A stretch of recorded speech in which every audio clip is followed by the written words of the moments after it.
ఆ అబ్బాయికి తెలివితేటలే కాకుండా ఫైన్ ఆర్ట్స్ లో కూడా ప్రవేశం ఉందన్నమాట. భార్గవ్ మీకు తెలుసా డాడీ? మొన్న ఇంటర్వ్యూకి వచ్చాడమ్మా, అదరగొట్టేశాడనుకో. మెరిట్కి ఉద్యోగం ఇవ్వాలంటే నిజంగా అతనికే ఇవ్వాలి. ఇవ్వాలి అంటున్నావు, ఇవ్వడం లేదా? ఆ మినిస్టర్ గోడ పెడుతున్నాడు. నీతో ఫోన్ చేయడం నాదే బుద్ధి. బాబాయ్ ఉండు బాబాయ్, నీ అలకపోవాలంటే డాడీ చేత ఆ మినిస్టర్ కి ఫోన్ చేయించి నువ్వు రికమెండ్ చేసిన కుర్రాడికి నేను ఉద్యోగం ఇవ్వట్లేదు అని చెప్పించాలి, అంతే కదా? అప్పుడు కదా ఈ ప్రతాపరావు అన్నను గౌరవించేది. మా డాడీని అంత తక్కువగా అంచనా వేయకు బాబాయ్. ధైర్య సాహసాల్లో ఆయన్ని గెలవగలిగిన వారు ఎవరూ లేరు. అవసరమైతే ఎటువంటి పెద్దవాడినైనా ఎదిరించగలరు. తలుచుకుంటే ఇప్పుడే ఆ మినిస్టర్ కి ఫోన్ చేయగలరు. నువ్వెంత, నీ కెపాసిటీ ఎంత, నేను నువ్వు రికమెండ్ చేసిన వాడికి ఉద్యోగం ఇవ్వట్లేదు పో అని చెప్పగలరు.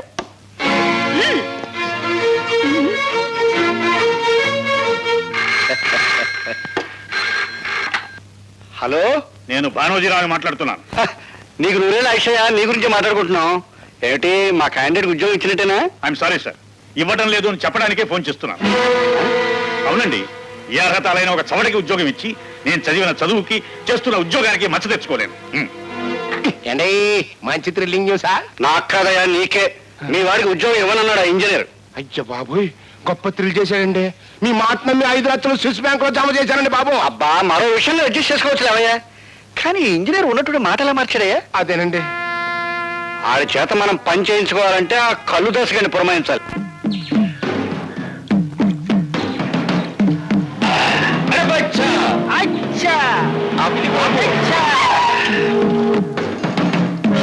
నీ అమ్మ కడుపు బంగారంగాను. నువ్వు ఎక్కడ చచ్చావంటరా? నీ కోసం ఎత్తుక్కోలేక నేను చచ్చాను. ఎటి గీత బుద్ధుడు అయిపోయావనుకున్నావా? మామిడి చెట్టు కింద కూకున్నావు. ఒక నాయాల్ని మర్డర్ చెయ్యాలా, అడిటేపై వెళ్తాడంట, అందుకే ఇక్కడ బీటేశా. అట్టగా రాజశేఖరం గారు కూడా నీకు చిన్న పని చెప్పారా? అది చేయగల సమర్థుడివి నువ్వేనంట. చెప్పు, చెయ్యా కాల మడ్ర. అంత పెద్ద పని కాదులేవో. మరి ఇంజనీర్ భానోజీరావు గారు లేరు, ఆయనతో ఈ ఫైల్ మీద ఒక సన్న సంతకం పొడిపించు. ఇలాంటి చిన్న పనులకు వెళ్తే ఈ కళ్ళు దాసు ప్రెస్టేజ్ అయిపోద్ది. అరే బచ్చా, వచ్చా నువ్వు వెళ్ళి ఆ ఫైల్ మీద సంతకం పెట్టి చూరారా, నేను మడ్ర పనిలో ఉంటా. ఏమైంది ఇంటర్వ్యూ? కొండకి పోయింది. రికమెండేషన్లు రాజ్యం చేస్తున్నంత కాలం నా బోటి వాళ్ళు ఇలా రోడ్లు సర్వే చేయాల్సిందే. ఆ చీఫ్ ఇంజనీర్ కనిపిస్తే కాలర్ పట్టుకోవాలనుంది. ఆహా, నాకు చీఫ్ ఇంజనీర్ గారి అడ్రస్ తెలుసు. నిజంగా కాలర్ పట్టుకుంటావా? చూపించు, చెప్తాను. ఏమిటి దౌర్జన్యం? ఈ కాగితాల మీద సంతకం పెట్టు. ఏమిటిది? సదానందం గారి బామ్మది రామచంద్రరావుకు ఉద్యోగం ఇచ్చే ఆర్డర్ కాగితాలు సంతకం పెట్టు. నేను పెట్టను. ఇప్పుడు పెడతావా సంతకం? నా ప్రాణం పోయినా సరే పెట్టను. పెట్టవా?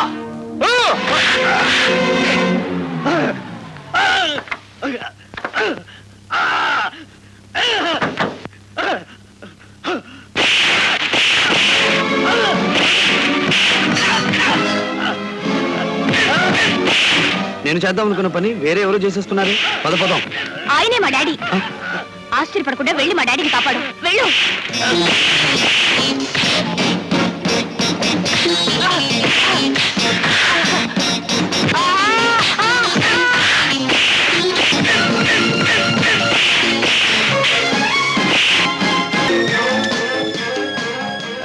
Hello, police station.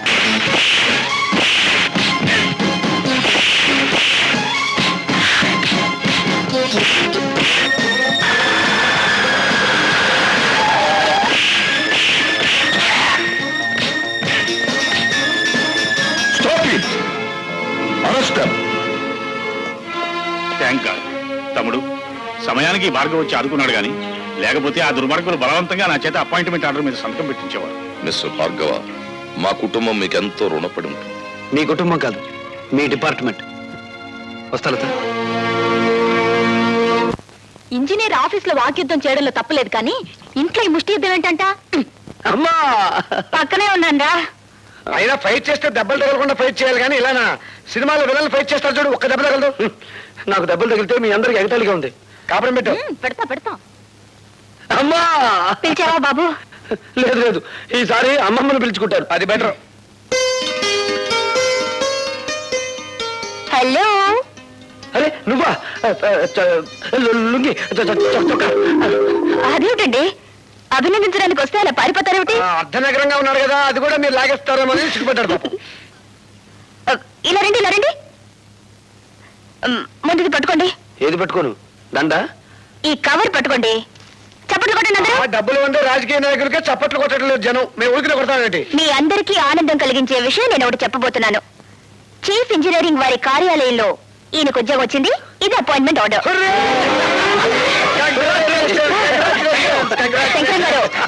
శంకరం గారు, చిన్న పనుంది, ఆయన వదిలిపెట్టారా? సారీ, మీరు కూడా వాటేసుకోవాలి కదా. చిచి, అదేం కాదు. ఈ దండ వేయడం కోసం. చప్పట్లు కొట్టండి. అదేంటమ్మాయి మా వాడి మెడలో దండేసా? ఉద్యోగం వచ్చింది కదండి. ఉద్యోగం వస్తే షేక్ అండ్ ఇవ్వాలి, పెళ్ళవుతే దండ వేయాలి. నువ్వేంటి అటు దిట్టు ఇటు దట్టు చేసేలా ఉన్నావే? అసలు నువ్వెవరు? నీకు అర్థం పోగుడు. ఓహో, ఆడపడుచా? అయితే వదిలేసాను పో. ఒరే భార్గవ, ఈ అమ్మాయి పద్ధతి నాకేం నచ్చలేదురా. ఏం చెప్పంటావో చెప్పు, కన్న తల్లి ఆజ్ఞ శిరసా వహిస్తా. అంత పెద్ద శిక్ష ఏం వద్దు గాని, నీ మెడ నుంచి దండ వేసింది కాబట్టి ఆ అమ్మాయి మెడ నుంచి 3 ముళ్ళు వేసాయి. నమస్కారం అండి బాబు.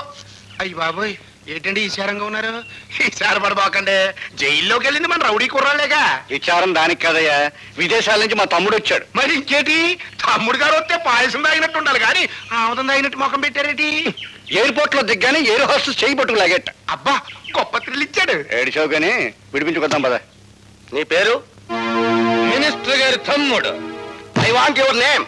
నీ పేరేంటి? చెప్పారు కదా, మినిస్టర్ గారి తమ్ముడని. నీకు అసలు పేరు లేదా? ఉంది, కానీ ఎవడో పిలవటల్లా.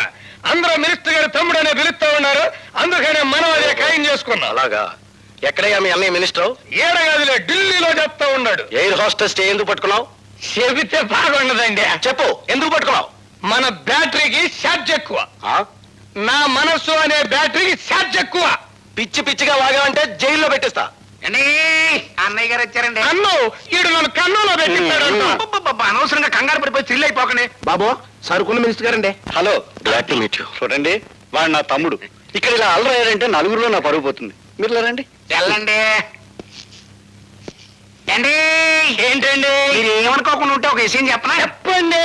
మీరు ఎయిర్ హోస్టెస్ చేయబట్టుకోవడం బాగాలేదండి. నీ కూతురు చేయాలి బాబు.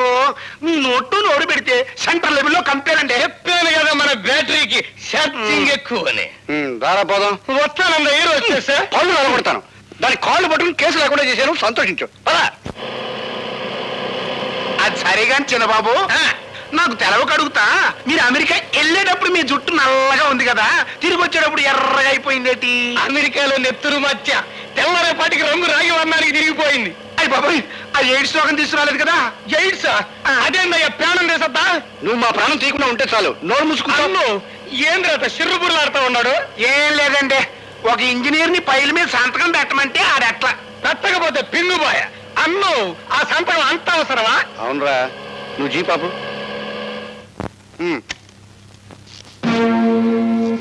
ఈ తూములు చూసావా? చూసా. జలగంగ ప్రాజెక్టు త్వరలో శాంక్షన్ అవుతుందన్న నమ్మకంతో కాంట్రాక్ట్ తీసుకుని ₹1 కోటి ఖర్చుతో వీటిని ఇక్కడ కొని పడేశాను. పడేస్తే పడి ఉంటాయి కదా, దానికి ఏడుపు దేనికి? ఇప్పుడు ఆ ఉద్యోగంలో కనుక మనం రాకపోతే ఈ తూముల తాలూకు కాంట్రాక్ట్ పైల మీద సంతకం చేయడు. సంతకం చేయకపోతే మనం ₹1 కోటి మునిగిపోతాం రా. అట్టగా అయితే ఆ ఇంజనీర్ గారి బ్యాటరీ ఈక్ చేయమంటావా? అలా చేయడానికి ప్రయత్నిస్తేనే మన వాళ్ళందరినీ స్టేషన్ లో మూయించేశాడు. ఎవరు తాలూకు మనుషులు? మనుషులే. ఎవరు మీరు? మినిస్టర్ గారి తమ్ముడిని. ఏ మినిస్టర్ గారి తమ్ముడు? ఏడగాదులే, ఢిల్లీలో పనిచేస్తా ఉన్నాడు. ఇదిగో మినిస్టర్ గారి తమ్ముడు, మీకు పేరు లేదా? నా పేరుతో మీకెందుకండి, మీ పేరు తెలుసుకునే వచ్చాగా. ప్రతాపరావు అని. తెలుసుకుని ఏం చేస్తావు? కళ్ళు కుండలో కలుపుకొని తాగేస్తాడు. ఇడియట్. ఎవరితో మాట్లాడుతున్నావో తెలుసా? తెలుసు. ఇట్ట కుప్పిగంతులేసే పోలీసు వాళ్ళని చాలా మందిని చూశాను నేను. డబ్బుతో కొట్టానంటే దెబ్బగా దిగొస్తావు. దాసరే,